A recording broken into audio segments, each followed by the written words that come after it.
یو سړی سهار یاسین ووایي سوره یاسین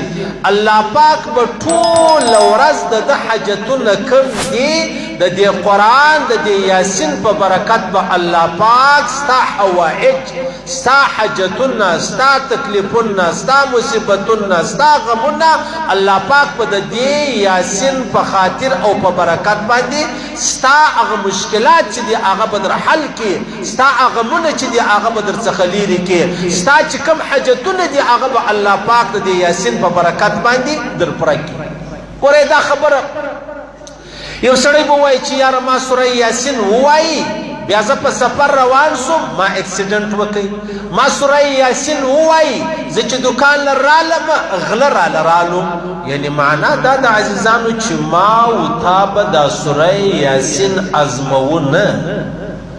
ما و تا به دا سوره یاسین نه ازموو هغه عیسی علیه السلام مبارک راځي د حضرت علی کرم الله وجهه مبارک راځي عیسی علیه السلام ته چا ویلې چې تاسو دا وایاست چې هر څه کېدو والا الله دی دا په ازل او په تقدیر کې دا ټولې خبرې لیکلې دي ولو په دې کې شک نشته ولنو ته داسې وکړ لوړ دیواله ته وخېږه چت ته وخېږه بام ته وخېږه د هغه ځای ځان رایله کړه نو خو بس ستا دا یقین دی چې دا ټولې خبرې الله پاک لیکلې دي. حضرت عیسی علیه السلام هم حضرت علی کرم الله وجهه هم ورته وفرمایلې زه دا حق نه لرم چې په الله امتحان وکړم الله دا حق لري چې پر ما امتحان وکړي. وسواس یعنی موږ دا حق نه لرو چې ما او تا په یاسین باندې امتحان وکړو موږ په یاسین باندې امتحان چې دی هغه وکړو بلکې یاسین و قرآن و الله او رسول دا حق لري چې په ما او تا باندې امتحان او ازمایش چې دی هغه وکړي. صحیح شو په دې خبره مثال خلاص شو زما او ستا مقصد چې دی هغه د الله او د رسول د خبرې منل دي ایمان یقین منل بس د دې په اخو خدا مکه خدا مکه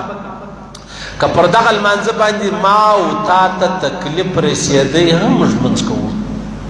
که پر دا لمانځه و ما او تا ته تکلیف رسېدی هم موږ لمونځ کوو که پر دغه تلاوت موږ ته تکلیف رسېدی هم موږ تلاوت کوو ولې موږ وایي الله فرمایي چې دا زما کلام دی الله فرمایي چې زما په کلام کې شفا ده الله فرمایي چې زما کلام چې دی هغه به ستا دپاره شفاعت چې دی هغه د قیامت په ورځ کوي بس خبره د الله او د رسول حق ده ما او ستا چې کومه خبره ده هغه ناحقه ده نو ما او تا به امتحان په چا نه کوو په سوره یاسین نه کوو ها که الله پاک په ما او تا امتحان کوئ یاسین شریف مې هم ووایي مشکل هم رالی نو معلومه دا سو چې دا د الله له جانبه ازمایش امتحان دی